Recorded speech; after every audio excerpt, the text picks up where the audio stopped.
Welcome back to Third Phase of the Moon. Blake Cousins here. We got a special report for you. We've got a few UFO videos that we want to share with you and a follow-up in regards to the space station ISS and its close encounter with the unknown UFO.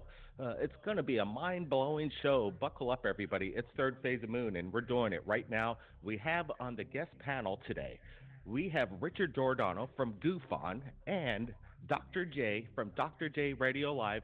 We've got Michael from Dark Hour Paranormal, and we're going to be going over the evidence as it's coming in. Now, let's get to it. We got the people, they're lining up, and we have these videos and photographs that have just come in, and we're going to look at it. Let's get to this. We're looking at a series of photos coming in from Google Earth in Oklahoma. Sonny reached out. He said this is rather odd, and we're looking at it, and I'm kind of scratching my head exactly what we're looking at. Let's get to it right now. Let's get in Dr. J from Dr. J Radio Live. I just sent you these Google Earth photos. What's your thoughts on this, Dr. J? You know, I gotta say this is weird. UFOs are getting much more weird, and obviously we now know that there's gravity propulsion that can affect the dimensions, and this is definitely the first time I've seen something like this. Now, are we looking into another dimension, or is this something peering into here? I don't know, but it does not look like a structured craft. You know, it's interesting because if this is real and how large it appears in these photographs, you can see this vector-shaped plasmic spray hue behind the power lines. At some points, it's behind the clouds itself, it appears to me. We're going to bring in Richard Giordano from GoofOn. Rich, thanks for joining us. What's your thoughts on these photographs coming in from Oklahoma, Google Earth? Yeah, it's pretty wild. I've never seen anything like it as well. And when I looked at it, I was like, wait a minute. There's this kind of like a trail behind this arrow, triangle, half a triangle shaped thing. It looks like something was either going into a portal or coming out of it. We just don't know. But there's a really weird circle that's right at the point. I guess you could call it the point of the hueish looking triangle thing, and it looks like it might be a portal opening up or closing, and we just see something that maybe was heading into it, and then it, boom, just automatically went through that portal, leaving a trail behind it. And it could have just evaporated. We could be seeing what could be the remnants of the ship itself.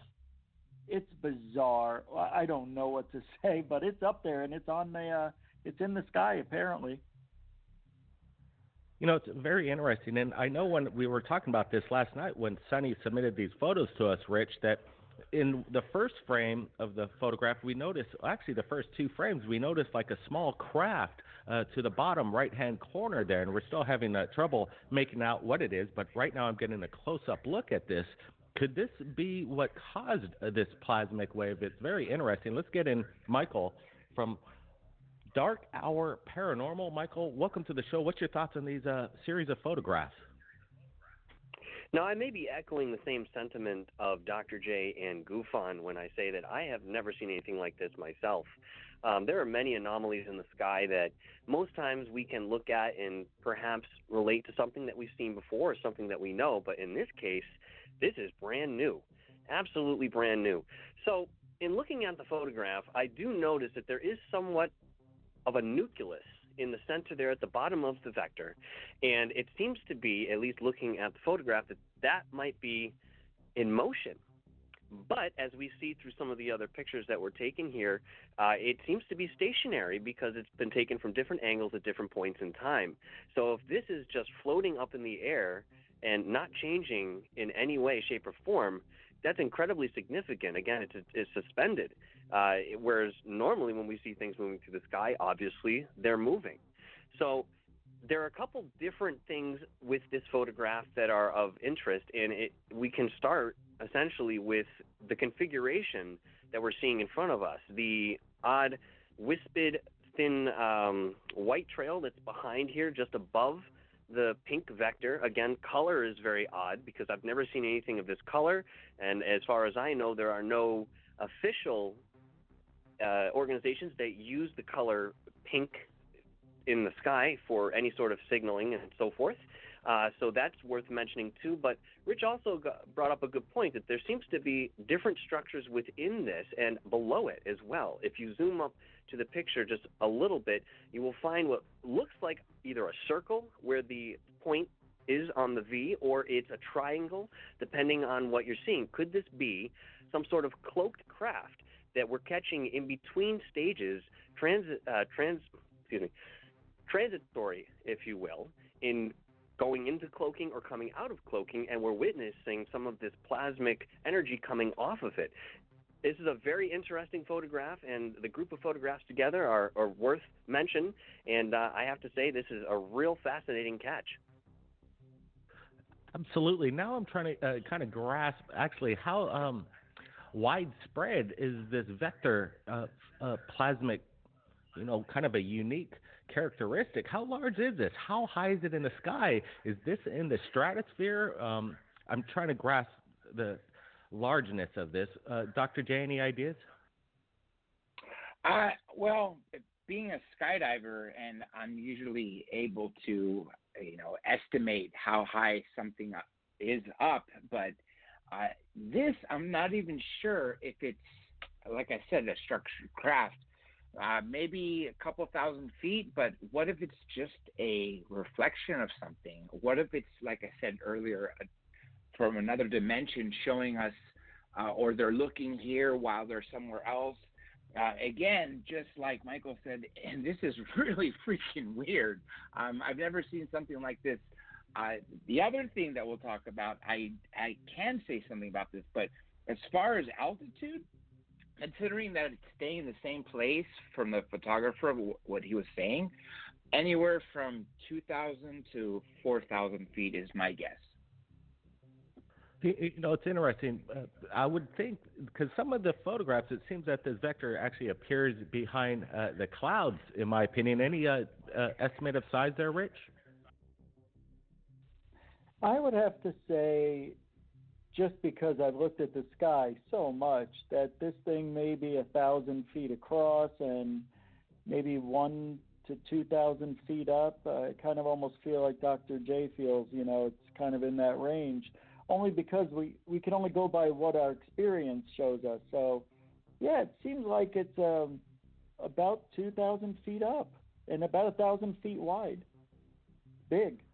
What's your thoughts on that, Michael? I still might say that it could be higher than this, and it could be much, much larger. It actually could be miles in its span. Your thoughts, Michael? In looking at the photos, I have to agree with you. It may be further than what we're seeing, and it's tough to tell, even though we have a group of photographs to compare against, to tell exactly how far off the ground this craft is, or whatever it is. If I was to make a guess, I think this is probably a mid-sized craft, but again, this is really speculative because there's not too much to go on in the way of, comparing it to the background or any sort of reference point to really see. So, that being said, the breadth of this V, I think that's got to be some miles wide here. If I were to take a guess, let's say about 10 miles wide, in my opinion, looking at this. But in respect to exactly how far away it is, I'm not really sure.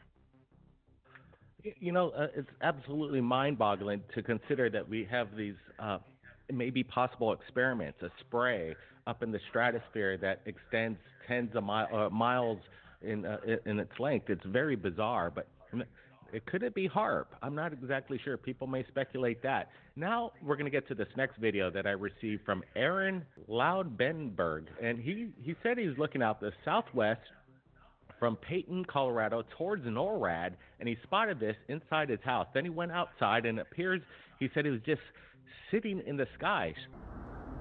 What the hell is it?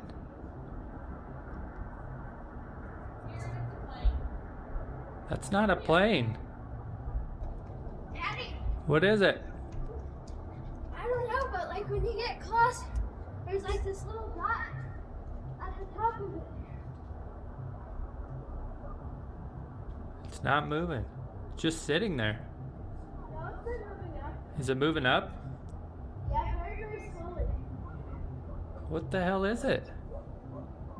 And he said shortly after that there was jets circling the area. So this is interesting news coming out in the area of Norad, and I'm looking at it, and like Aaron said, he says this thing just seems like it's just sitting there in the sky. I know Dr. J from Dr. J Radio Live, like you said earlier, he's a skydiver. He's jumped out of planes over 100 times, and let me tell you, he's got a good eye on kind of seeing things in the sky. Have you ever seen anything quite like this? What's your thoughts, Dr. J? I have not, but let me tell you this, and everybody this. We now know that we've seen humanoids in the sky, you know, long legs, arms, etc. Sometimes you can even see a head. This footage reminds me of the Yosemite, California walking legs, if you recall that footage. It was caught on surveillance footage. What if those creatures are able to fly? That's one hypothesis on it. As far as anything else, I mean, unless we're testing new craft for, you know, the United States or the globe, or since you said it's in Colorado, obviously I would think it would be the United States. Or what if it's just another species or another craft? Because we do know 2020 has been the highest record of UFO sightings ever from recorded history. You know, it's and so,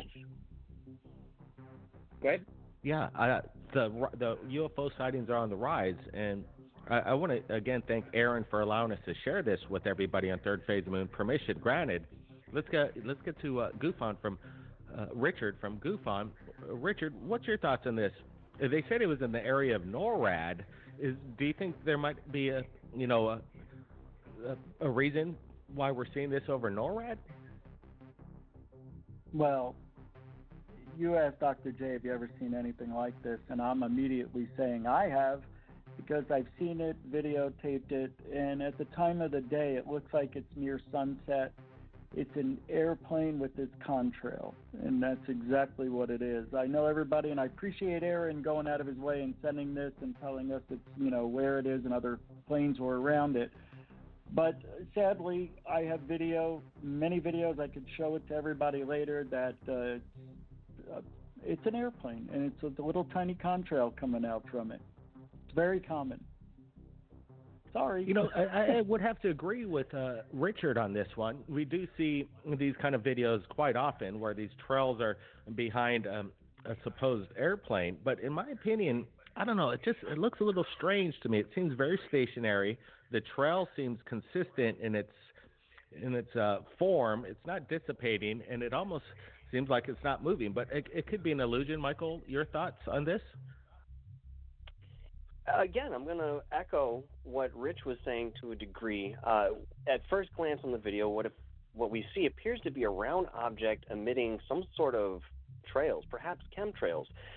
Could this be a rocket? It is standing straight up, so to speak. And the child in the video, if you listen real closely, had mentioned that he thought it was moving up very, very slowly. Person filming also mentions that he thinks it's not moving, but that's possibly due to the distance between the subject and the camera. What's interesting is the chemtrails don't appear to elongate in any fashion, indicating the absence of movement at the same time. And they're very thick, close to the object. So if this was solely the chemtrails that we're used to, I would figure we'd see more of a streaking effect across the sky or underneath it. My question is this, and this is usually a question I have when I see videos of this ilk. What happened to the object after the video? Why did we stop filming? We only have a minute and a half of this sighting, so did he close up shop and go and eat dinner while it was still in the sky? I don't know why you'd stop recording. I'd want to see what happened, where it went, and how long it took. So that's my thought, my friend. Yeah, absolutely, Michael. Well said. I would agree. Why some of these sightings, some of these videos only last a short portion of time, but then again, people got their lives and they got to go on. Who knows how long this was in the sky for? But then batteries wear out too at certain points. But what's really cool is that right here at Third Phase Moon, we posted a video in regards to the ISS and its rendezvous with a cargo SpaceX Dragon. And while this was happening, there was something that passed underneath the ISS. Brandon and I did a follow up that's pretty mind blowing, including Gufon gave his analysis. This is incredible. Check it out. As we're looking at this again, people said, look at this, and we're seeing it right now. We're doing a slow motion pause of this, but when you look at it, we see some kind of structural design. That's right, a structural design. Brent, tell us what people are seeing right now. Yeah, I picked on this up too. Thanks, guys, everybody. You guys got a great eye, and what we're looking at is I'm seeing boosters. We're seeing these circular circumference of behind the spacecraft that looks basically like what you'd see in the space shuttle. It represents a power thrust, something that kind of looks metallic. Again, this whole thing, this vehicle, whatever it is, has this Beetle-like Lamborghini design with the angles and everything else like that. It's cut, and you can tell this thing's stealthy. Absolutely, Brett. You nailed it right on the button, because people are seeing this. This is an unknown craft, and in my opinion, this is part of the Space Force program, but a vehicle that has not been seen by the world until now, and then NASA captured it accidentally. Well, SpaceX did, and I'd have to say good job, Elon, with the Space Cargo X Dragon approaching the ISS. He captured anomaly. Some people are saying this is a satellite that is in close proximity to the ISS, or just space junk. What do you got to say to those people? Yeah, that's a good one. Give me a break. If this was anything like space junk, it'd be way too close. Look at the size of this thing. It would create damage on a catastrophic scale if it was to collide with the International Space Station. It'd be world news. Whatever we're looking at is designed. It has intelligence, and it knows what it's doing, and it has nothing to do with satellites or space junk. It seems to be coordinated with the same speed as ISS. It's moving in the same trajectory. It's smart. Yeah, Mr. Hinckley, who shared this with us, he had a really good eye, and let me tell you, when we broke this to the world, it's already garnished over 40,000 views in a matter of 24 hours. But let me tell you, after we're looking at this even closer, we're noticing more anomalies. People are shrugging this off, like you said, Brent, space debris or satellite, and we're going to disregard any of those. And I got to agree, we're looking at an apparatus that has these boosters or these thrusters behind the craft. We're seeing it plain as day, and this looks nothing like any kind of assets that we have in our arsenal. It reminds me of that ship in Independence Day when Will Smith and what's his name, they dock. You remember, they go inside the craft and they were going to let the bomb explode. And then when they were docked up to the docking station, you see the alien on the other side touching the screen, and he's touching it with his finger. That's the kind of craft it looked like. Maybe I can find it. Put it up here for you. But it looks like that. Man, I don't know. I'm without words on these guys. Pretty amazing stuff, as always. And you never know what you're going to find from these International Space Station sightings.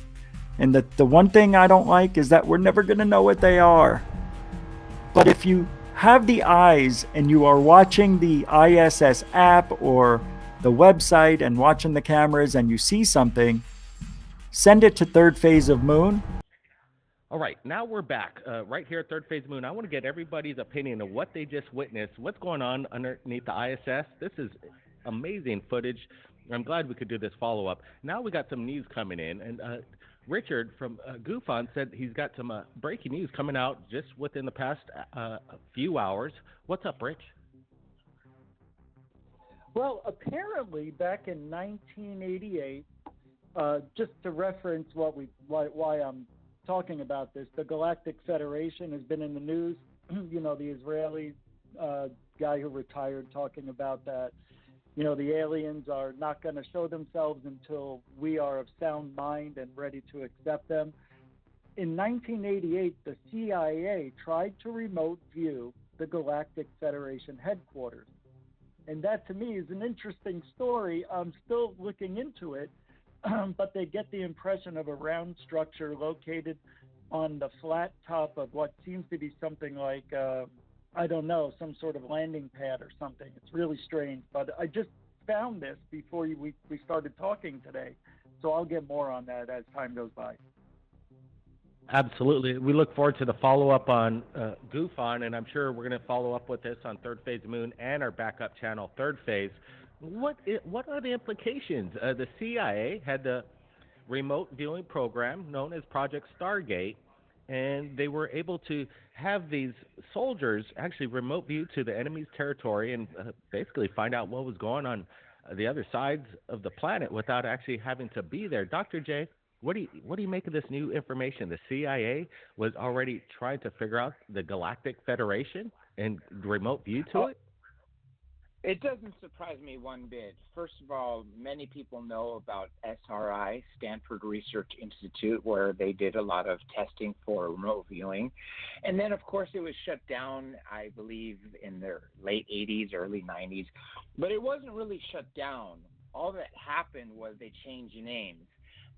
And I've seen some remote viewers that are so accurate, it's scary. But then again, the accuracy rate is a little over 50%. So it's kind of like, it could be or it couldn't be. But the CIA looking in 1988 for the Galactic Federation headquarters, I would be very, very happy to see if someone actually drew out the pictures to see where what it looks like. Obviously, I don't know if we can get any cameras up there that they'll ever release us. I'm sure they have cameras up there if we believe in the space program.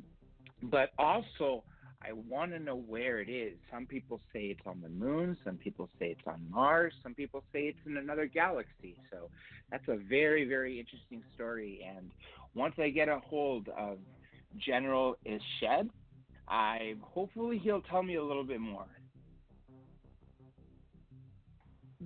That's right. Dr. J's following up, and we're trying to get General Ished on Third Phase of Moon. The implications behind this continue to boggle the mind.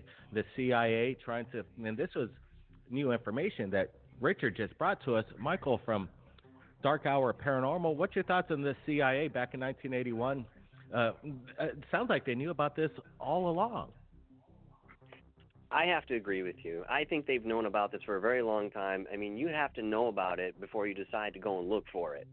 I think they've had this information for quite some time. And what they did in Project Stargate, they did have some relative success. So why would you stop a project entirely when you had some bit of success? Wouldn't you try to hone that? Now, we've seen that in different forms, such as the radio song that Wilhelm Reich worked with and the follow-ups that came with that. So this is a trend that has occurred with different projects that we're not supposed to know about. They're renamed, and they go on a different intention. So it's very possible and very plausible, in my opinion, that we were looking for a galactic federation. Now, the question is the Galactic Federation something physical, or does it exist in a higher vibration that we need to have certain precursors and understand ourselves better to reach those planes? That'll be something to be determined, of course.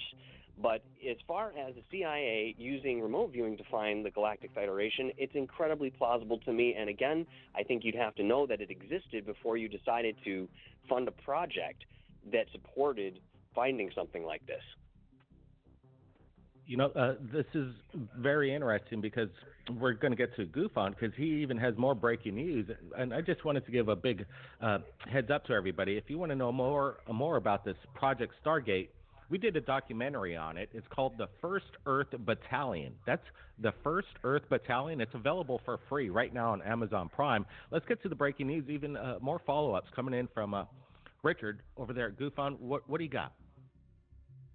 Well, like I said, I just found this, and I found some more information on the remote viewer and what they wrote. And there's a couple of pictures, but this person says from a mile overhead when they were remote viewing, they see a dark, black, empty area. It's a feeling of nothingness, and upon descending, they get the impression of very high mountain peaks.